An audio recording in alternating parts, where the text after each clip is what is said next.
आऊज़ु बिल्लाहि मिनश्शैतानिर्रजीम बिस्मिल्लाहिर्रहमानिर्रहीम। Welcome to chemistry with Kamran Chaudhry. अगर आप इस चैनल पर नए हैं तो इस चैनल को सब्सक्राइब ज़रूर कर दीजिएगा, साथ बेल आइकन को लाजमी प्रेस कर दीजिएगा ताकि आपको आने वाली हर नई वीडियो का नोटिफिकेशन मिलता रहे। बच्चों, आज के लेक्चर में हम लोग आपकी क्लास 11 के चैप्टर नंबर 1 जिसका नाम है मेजरमेंट, उसकी असाइनमेंट नंबर 1.7 को सॉल्व करेंगे, जो कि बहुत इम्पॉर्टेंट असाइनमेंट है, बहुत इम्पॉर्टेंट क्वेश्चन है बेसिकली पेपर के पॉइंट ऑफ व्यू से भी, और बच्चों को समझने में भी प्रॉब्लम होती है। इससे रिलेटेड तकरीबन हर साल पेपर में क्वेश्चन आता है, और तो आपने पूरा लेक्चर देखना है। डिटेल के साथ एक एक चीज़ समझाऊंगा, एक एक स्टेप समझाऊंगा कि कैसे करते हैं, और साथ साथ नोट्स नहीं बनाने, बाद में नोट्स बना लेना, पहले लेक्चर को ध्यान से समझ लो, ठीक है।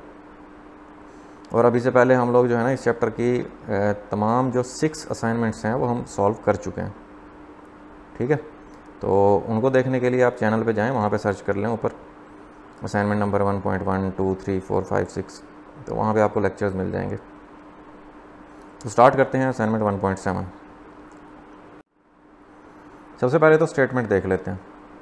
स्टेटमेंट क्या है कि find an expression for the time period, capital T से रिप्रेजेंट करते हैं टाइम पीरियड को, ऑफ ए सिंपल पेंडुलम।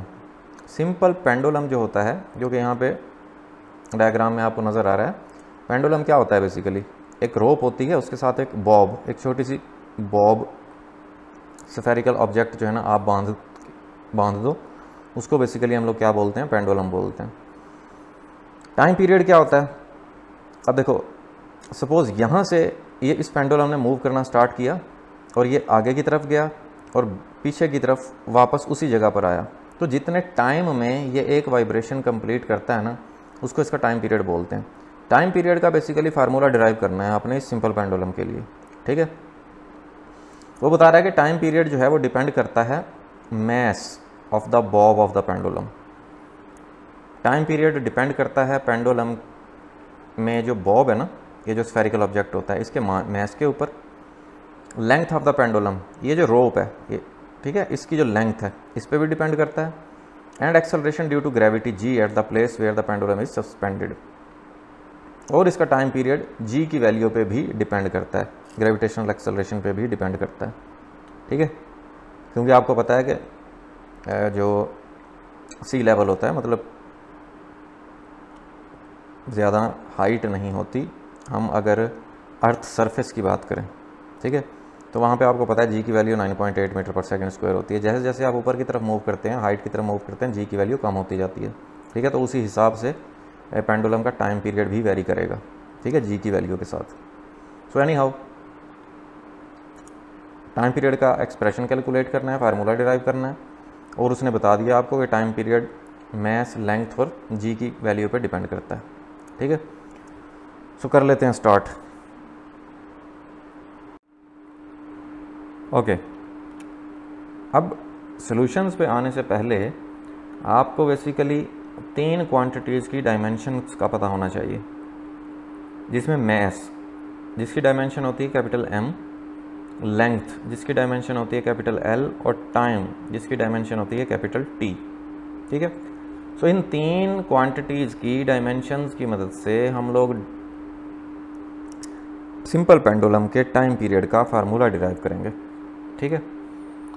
अब देखो, जैसे उसने क्वेश्चन में आपको बता दिया कि time period is proportional to the mass of the bob, length of the pendulum and gravitational acceleration. अब मैंने देखो प्रोपोर्शनल का वर्ड यूज़ किया है, मैंने डायरेक्ट या इन्वर्स का वर्ड यूज़ नहीं किया साथ, ठीक है।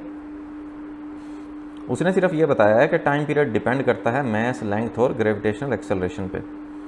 अब आपको नहीं पता कि टाइम पीरियड का इन क्वांटिटीज़ के साथ डायरेक्ट रिलेशन है या इन्वर्स रिलेशन है, इसीलिए हमने जनरली इनकी पावर्स A, B और C ले ली। मैं एग्जांपल देता हूँ। जैसे देखो, अगर यहाँ पे होता कि T is proportional to the mass और इसकी पावर होती 1, तो हम कहते हैं कि टाइम पीरियड और मैस का डायरेक्ट रिलेशन है। अगर मैस की पावर होती -1, तो हम कहते हैं कि टाइम पीरियड और मास का इन्वर्स रिलेशन है, लेकिन अभी हमें नहीं पता। यही तो बेसिकली हमने डिराइव करना है, यही तो पता लगाना है। ए बी सी की वैल्यूज़ हमने कैलकुलेट करनी है, ठीक है। तब आपको पता चल जाएगा कि टाइम पीरियड का इन क्वांटिटीज़ के साथ क्या रिलेशन है, डायरेक्ट रिलेशन है, इन्वर्स रिलेशन है, या कोई रिलेशन नहीं है, ठीक है। सो चलते हैं आगे। साइन ऑफ प्रोपोर्शनैलिटी को आपको पता है, जब हम रिप्लेस करते हैं तो इक्वल के साइन और कांस्टेंट के साथ रिप्लेस करते हैं। तो यहाँ पे मैंने वही किया, ठीक है। ये हमारी मेन इक्वेशन है, इस इक्वेशन को मैंने ए का नाम दे दिया, ठीक। अब यहाँ पे जो के है वो डायमेंशन लेस कांस्टेंट है, क्योंकि कोई भी कांस्टेंट वैल्यू होती है उसकी कोई डायमेंशन नहीं होती। ये मैं प्रीवियस असाइनमेंट्स में भी आपको बता चुका हूँ, ठीक है। अब मैं क्या करने लगा हूँ, री writing the above equation in form of units. इसी इक्वेशन को मैं दोबारा लिखूंगा, लेकिन इन क्वांटिटीज़ के यूनिट्स लिखूंगा, ठीक है। जैसे टाइम पीरियड का, ये टाइम का यूनिट क्या होता है, सेकंड। के तो वैसे कांस्टेंट है। मास का यूनिट होता है केजी, लेंथ का यूनिट मीटर, और ग्रेविटेशनल एक्सेलरेशन का यूनिट मीटर पर सेकंड स्क्वायर होता है। तो वो मैंने लिख लिए। अब हमने क्या करना है, इस इक्वेशन को in form of dimensions right करना है, ठीक है। अब केजी जो है वो मास का यूनिट है, तो इस केजी की जगह पे कैपिटल एम आ जाएगा। यहाँ पे सेकंड है, सेकंड टाइम का यूनिट होता है, तो यहाँ पे कैपिटल टी आ जाएगा। इसी तरह मीटर लेंथ का यूनिट है, कैपिटल एल आ जाएगा। मीटर लेंथ का यूनिट है, कैपिटल एल आ जाएगा। सेकंड टाइम का यूनिट है, तो कैपिटल टी आ जाएगा, ठीक है। तो देखो मैंने यहाँ पे ये इक्वेशन दोबारा राइट कर ली in the form of dimensions, ठीक हो गया। अब यहाँ पे आप देखो लेफ्ट हैंड साइड पे, यहाँ पे सिर्फ टी नज़र आ रहा है आपको, जिसकी पावर 1 है। यहाँ पे आपको m और l भी नज़र आ रहा है, ठीक है। तो इसका मतलब ये है कि लेफ्ट साइड पे m की पावर भी 0 है और l की पावर भी 0 है, ठीक है। तो यहाँ पे मैं लिख सकता हूँ m power 0, l power 0, t power 1 वैसे ही आ गया। अब इनको मैं इकट्ठा करके लिख लेता हूँ, m पावर a आ गया, l की पावर b आ गया। अब देखो ये lt-2 होल पावर c है, तो ये l की पावर भी c है, और ये -2 इस -2t की पावर है ना, और इसकी पावर क्या है c, तो पावर्स आपस में मल्टीप्लाई हो जाती हैं, तो ये -2c आ गया इधर, ठीक है। अब यहाँ पे आप देखो l की पावर b, यहाँ पे l की पावर c, बेसिस सेम है तो पावर्स ऐड हो जाएंगी। तो मैंने इसको l की पावर b प्लस c करके लिख लिया, बाकी सारा एक्सप्रेशन मैंने एज इट इज़ लिख दिया, ठीक है। अब हम क्या करते हैं, अब हम कंपेयर करते हैं लेफ़्ट साइड और राइट साइड को।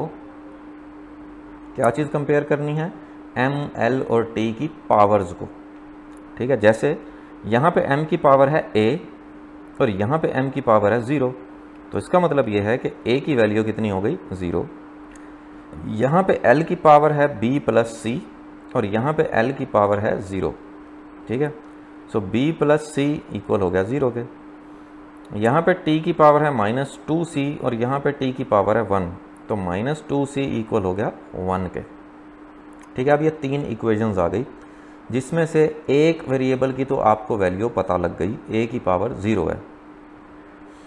यहाँ से c की वैल्यू भी इजीली कैलकुलेट कर सकते हो। ये -2 इधर c के साथ मल्टीप्लाई हो रहा है ना, दूसरी तरफ जाकर ये डिवाइड हो जाएगा, तो c की वैल्यू -1/2 आ जाएगी, कुछ इस तरह से, ठीक है। जब हम सॉल्व करेंगे तो a की पावर 0 आ गई, c की पावर -1/2 आ गई। b की वैल्यू कैलकुलेट करने के लिए यहाँ पे c की वैल्यू पुट करेंगे, c की जगह पे -1/2 आ जाएगा, तो उधर जाकर ये +1/2 हो जाएगा। सो b की वैल्यू हमारे पास कितनी आ गई, 1/2 आ गई। सो ये a, c और b तीनों की वैल्यूज़ आपको पता लग गई। अब हम इन वैल्यूज़ को इक्वेशन नंबर ए में सब्स्टिट्यूट करेंगे, पुट करेंगे, ठीक है। सो फ्रॉम द इक्वेशन ए हम लोग वैल्यूज़ पुट कर देते हैं। m की पावर a थी और a की वैल्यू 0, l की पावर b थी और b की वैल्यू 1/2 आ रही है, g की पावर c थी और c की वैल्यू -1/2 आ रही है, ठीक है। अब m की पावर 0 है तो इसका तो आंसर आ जाएगा 1, ठीक है। बाकी एक्सप्रेशन को मैंने एज इट इज़ लिख लिया। अब ये g की पावर है -1/2, तो ये नीचे जाकर क्या हो जाएगा, प्लस का 1/2 हो जाएगा, ठीक है। अब ये 1/2 ऊपर भी पावर 1/2 है l की और नीचे भी g की पावर 1/2 है, ठीक है। और 1/2 किस चीज़ की वैल्यू होती है, स्क्वायर रूट की वैल्यू होती है। तो मैं इसको इस तरह से राइट कर सकता हूँ कि t = k√l/g, ठीक है। तो फाइनली ये फार्मूला आ गया आपके पास डायमेंशन एनालिसिस के through period of a simple pendulum का। बट यहाँ पे आपको ये k नज़र आ रहा है, ठीक है। k की वैल्यू या कोई भी कांस्टेंट होता है ना, किसी भी कांस्टेंट की वैल्यू जो है वो डायमेंशन एनालिसिस के थ्रू फाइंड आउट नहीं कर सकते आप लोग, ये एक्सपेरिमेंटली कैलकुलेट करनी पड़ती है। तो एक्सपेरिमेंटली k की वैल्यू कितनी आ रही थी, 2π, तो मैं k को रिप्लेस कर देता हूँ 2π के साथ, ठीक है। और फाइनली ये फार्मूला डिराइव कर लिया आपने time period of a simple pendulum का। होपफुली समझ आ गई होगी बड़े अच्छे से। फिर भी अगर आपका कोई क्वेश्चन है नीचे कमेंट सेक्शन में पूछ लें। वीडियो पसंद आई है तो चैनल को सब्सक्राइब ज़रूर कर दीजिएगा, वीडियो को लाइक और शेयर ज़रूर कर दिया करें। Thank you so much for watching this video.